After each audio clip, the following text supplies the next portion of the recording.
ఇద్దరి మధ్య అసలేం జరిగింది, గొడవ ఎక్కడ మొదలైంది, ఇద్దరిలో తప్పెవరిది అనే విషయాలపై మాత్రం ఇంతవరకు క్లారిటీ రాలేదు. దీంతో డింపుల్ వర్సెస్ డీసీపీ ఎపిసోడ్ లో ఏం జరిగిందనే విషయాలను హీరోయిన్ లాయర్ పాల్ సత్యనారాయణ మీడియాతో మాట్లాడుతూ పూసగుచ్చినట్లుగా చెప్పేశారు. అంతేకాదు అటు డింపుల్ ఇటు డీసీపీ ఏ ఒక్కరూ తగ్గట్లేదు. డింపుల్ ట్వీట్లతో హోరెత్తిస్తుండగా డీసీపీ మీడియా ముందుకొచ్చి జరిగిన గొడవ ఇదేనంటూ చెబుతున్నారు. ఇంతకీ డీసీపీ వర్సెస్ డింపుల్ ఎపిసోడ్ లో అసలేం జరిగింది, ఎవరేం చెబుతున్నారు, ఈ మొత్తం వ్యవహారంపై డింపుల్ ఏం చేయబోతున్నారన్న విషయాలపై red BPC news special focus చూద్దాం. అసలేం జరిగింది అంటే డింపుల్ పై తప్పుడు కేసు పెట్టారు. రోడ్డు మీద ఉండే సిమెంట్ బ్రిక్ ప్రైవేట్ అపార్ట్మెంట్ లోకి ఎలా వచ్చాయి, ఇదే విషయాన్ని 2 నెలలుగా అడుగుతుంది డింపుల్. డింపుల్ తో డీసీపీ చాలా సార్లు ర్యాష్ గా మాట్లాడినట్టు, డింపుల్ పార్కింగ్ ప్లేస్ లో ట్రాఫిక్ కోన్స్ పెట్టారు. డింపుల్ ఒక సెలబ్రిటీ, చాలా సార్లు చెప్పినా వినకపోవడంతో అసహనంతో కోన్స్ ని కాలుతో తన్నిందట. డీసీపీపై డింపుల్ కేసు పెడతానని బెదిరించడంతో ఉల్టాగా డింపుల్ పై డీసీపీ కేసు పెట్టారు. వేధించాలి అనేదే డీసీపీ ఉద్దేశం. క్వార్టర్స్ లో ఉండకుండా డీసీపీ ఇక్కడ ఎందుకు ఉన్నారు? సిమెంట్ బ్రిక్స్ తేవాలంటే చిన్న క్రేన్ తో తేవాలి. ఒక ప్రైవేట్ అపార్ట్మెంట్ లోకి వాటిని ఎలా తెస్తారో ముందు చెప్పాలి. ప్రభుత్వ ప్రాపర్టీని డీసీపీ తప్పుగా వాడుతున్నారు. ఒక డీసీపీ స్థాయి వ్యక్తి ఒక అమ్మాయితో ఎలా ప్రవర్తించాలో తెలియదా? అమ్మాయి మీదకి వెళ్లి మాట్లాడతారా?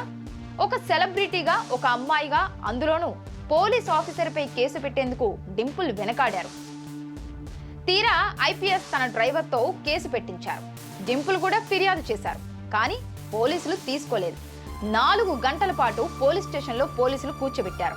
అందుకే న్యాయపరంగా పోరాటానికి డింపుల్ దిగింది అనే వాదన వినిపిస్తోంది. ఎందుకంటే ఆయనకి భయమైంది. ఈయన కన్ఫర్మ్ చేసినప్పుడు వార్నింగ్ ఇచ్చింది, నువ్వు సరిగ్గా లేకపోతే నీ మీద కేసు పెడతానంటే ఆయన ఏం చేసిందంటే వాళ్ళ డ్రైవర్ని యూజ్ చేసి పెట్టి కేసు పెట్టిండు. ఇప్పుడు ఇట్లాంటి రోడ్డు మీద ఈ ప్లాస్టిక్స్ ఎంతమంది ఇరుగొడుతున్నారు? జూబ్లీహిల్స్ లో బోర్డ్స్ ఇరుగొడుతున్నారా లేదా? పబ్లిక్ ఇరుగొడుతున్నారా లేదా? డైలీ మనం చూస్తున్నాం కదా. అది ఇరిగిపోయిందా? ఇప్పుడు అది కాలుతో కొట్టినందుకు it is only just harassment చేయడానికి ఆయన చేసుకున్నాడు. But we are not afraid. ఎందుకంటే ఇక్కడ సెక్షన్ 21 నోటీస్ ఇచ్చిన తర్వాత నేనే చెప్పానమ్మా, నువ్వు ఎవరితో మాట్లాడకు, గమ్మునుండు, whatever the thing you. దీనిపై డింపుల్ లాయర్ కూడా స్పందించారు.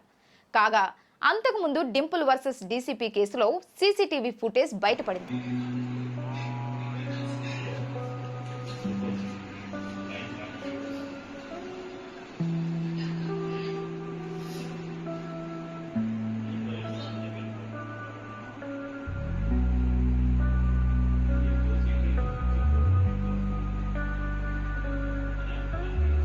ये मारी देखे ना, प्रूफ है क्लियर.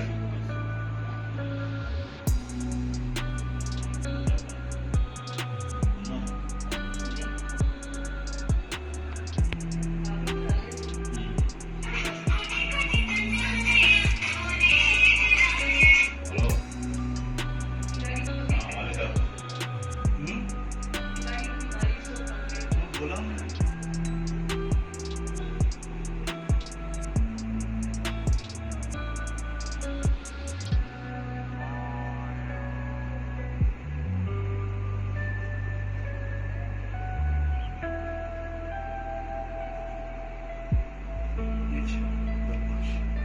रात में आते श्री होंगे लोग, 2-2 बजे 3-3 बजे वस्तू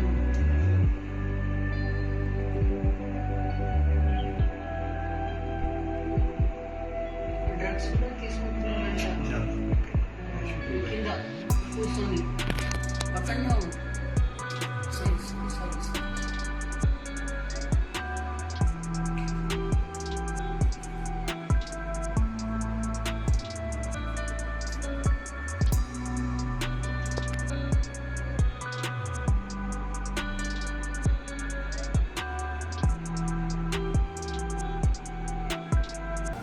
దీంతో ఈ ఇద్దరి మధ్య వివాదం మరింత రాజుకుంది. ఈ వివాదం మధ్యనే డింపుల్ ట్వీట్ల వర్షం కురిపించింది. ప్రస్తుతం జరుగుతున్న సంఘటనలపై నా అభిమానుల ఆందోళన అర్థమవుతుంది. మీడియా ఆందోళనను కూడా నేను అర్థం చేసుకున్నాను. నాకు సహకరించిన, మద్దతు ఇచ్చిన ప్రతి ఒక్కరికి కృతజ్ఞతలు. నేను ఇప్పటి వరకు ఎటువంటి అధికారిక ప్రకటనలు ఇవ్వలేదు. ఓపికగా వేచి ఉండాలని అభ్యర్థిస్తున్నాను అని డింపుల్ టీం మీడియాకు తెలిపింది. ఈ గొడవ మొత్తం మీద రోడ్డుపై ఉపయోగించే డివైడర్లు డీసీపీ ఉంటున్న అపార్ట్మెంట్ లో ప్రత్యక్షమవ్వడమే ఇప్పుడు హాట్ టాపిక్ అవుతుంది. ట్రాఫిక్ లో పోలీసులు ఉపయోగించే సిమెంట్ దిమ్మెలు అపార్ట్మెంట్ లో కారుకు అడ్డు పెట్టడాన్ని డింపుల్ హయాతి తప్పుపడుతున్నారు. అధికార బలంతో తప్పులను కప్పిపుచ్చుకోలేరని డింపుల్ ట్వీట్ చేశారు. మరోవైపు ఈ మొత్తం వ్యవహారంలో పోలీసులు ప్రవర్తించిన తీరుపై కోర్టును ఆశ్రయించాలని డింపుల్ నిర్ణయించినట్లుగా తెలుస్తోంది. నా మీద తప్పుడు కేసు పెట్టారు, కావాలనే నా కారుపై పోలీసులు చలాన్లు వేస్తున్నారు. నేను కోర్టులోనే తేల్చుకుంటాను. నేను డీసీపీని ఎప్పుడూ ఇబ్బంది పెట్టలేదు. పబ్లిక్ ప్రాపర్టీని తీసుకువచ్చి ప్రైవేట్ ప్రాపర్టీలో పెట్టారు. డీసీపీ కారు కోసం ట్రాఫిక్ కోన్స్ తెచ్చిపెట్టారు. ఎంత ఐపీఎస్ ట్రాఫిక్ పోలీస్ ఆఫీసర్ అయితే మాత్రం ట్రాఫిక్ కోన్స్ ను ప్రైవేట్ అపార్ట్మెంట్ లో ఎలా పెడతారు? నేను నా కారుతో డీసీపీ వాహనాన్ని ఢీ కొట్టలేదు. డీసీపీ కారుకు ఎక్కడైనా ప్రమాదం జరిగి ఉండొచ్చు. నా కారుతో ఢీ కొడితే రెండు వైపులా డ్యామేజ్ ఉండాలి కదా. నేను తెలుగు అమ్మాయినే. గన్మెన్లను పెట్టుకొని ఉన్న అంత పెద్ద ఆఫీసర్లను నేనేం చేస్తాను? కేసు కోర్టు వరకు వెళ్ళాక అన్ని వివరాలు మీడియాకు చెబుతాను అని డింపుల్ స్పష్టం చేశారు. డింపుల్ వ్యాఖ్యలపై ఐపీఎస్ రాహుల్ హెగ్డే స్పందించారు. నేను డింపుల్ ఒకే అపార్ట్మెంట్ లో ఉంటున్నాం. నా కారుకు అడ్డంగా డింపుల్ కారు పెట్టారు. నాకు అర్జెంటుగా బయటకు వెళ్లే పని పడింది. నేను వ్యక్తిగతంగా వెళ్లి కారు తీయాలని రిక్వెస్ట్ చేశాను. నా కారు ఢీకొట్టి కాళ్లతో తన్నింది. నా పట్ల డింపుల్ ప్రవర్తించిన తీరు తీవ్ర అభ్యంతరకరం. నా డ్రైవర్ బంజారాహిల్స్ పోలీసులకు ఫిర్యాదు చేశారు అని రాహుల్ మీడియాకు వెల్లడించారు. ఓకే, అంటే ఇప్పుడు మనం ఇక్కడ ఉంటాము, రెసిడెంట్ ఆఫ్ ఎస్కేఆర్ ఎన్క్లేవ్ కింద మనము బండి పెడతాం రెగ్యులర్గా. అవి డ్యూటీకే ఎమర్జెన్సీ డ్యూటీ ఉంటుంది మనది. నైట్ టైంలో వెళ్ళాల్సింది ఉంటుంది. కొన్నిసారి ఇమీడియట్గా కాల్ వస్తే within 2 minutes 3 minutes 5 minutes spot reach కావాల్సింది ఉంటుంది. అంటే మన డ్రైవర్స్ మన స్టాఫ్ కూడా పెట్టినప్పుడు వాళ్ళు పెడతారు బండి. పెట్టినప్పుడు అన్నెసరీగా ఇబ్బంది చేయడము, అడ్డం పెట్టడము. ఇప్పుడు మనం ఇంపార్టెంట్ డ్యూటీకి ఒకరోజు వెళ్ళాలంటే కావాలని అడ్డం పెట్టి వెళ్ళారు. మళ్ళీ తర్వాత ఎన్నిసార్లు రిక్వెస్ట్ చేస్తే కూడా అది తీయలేదు. మళ్ళీ మన స్టాఫ్తో కానీ వాచ్మెన్తో వీళ్ళందరితో నేబర్స్తో ఎక్కువ ఆర్గ్యుమెంట్ చేయడము, అన్నెసరీ కావాలంటే ఇష్యూ చేయడము.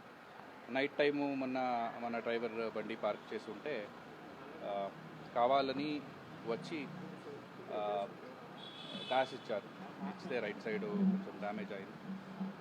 తర్వాత సీసీటీవీ ఫుటేజ్లో కూడా చూస్తే మనకు తెలిసింది.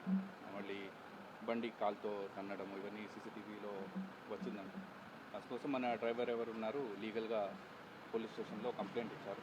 వాళ్ళు ఇన్వెస్టిగేషన్ చేస్తారు. అవును, నేను ఉన్నప్పుడు కూడా రంజాన్ టైంలో ఒకసారి కార్ అడ్డం పెట్టారు. ఇమీడియట్గా అక్కడ సౌత్ జోన్కి వెళ్ళాల్సింది ఉంది, అప్పుడు కార్ అడ్డం పెట్టడం జరిగింది. ఇదిలా ఉంటే ఇప్పట్లో డింపుల్ వర్సెస్ డీసీపీ గొడవకు ఫుల్ స్టాప్ పడే అవకాశాలు మాత్రం కనిపించట్లేదు. పోలీసుల తీరుపై కోర్టుకు వెళ్తానని డింపుల్ చెబుతుండగా మొత్తం చేసింది డింపులేనని డీసీపీ చెబుతున్నారు. కోర్టు ఏం తేలుస్తుందో, ఫైనల్ గా ఏం జరుగుతుందో వేచి చూడాల్సిందే. మరి దీనిపై మీ కామెంట్స్ తెలియచేయండి. నమస్తే.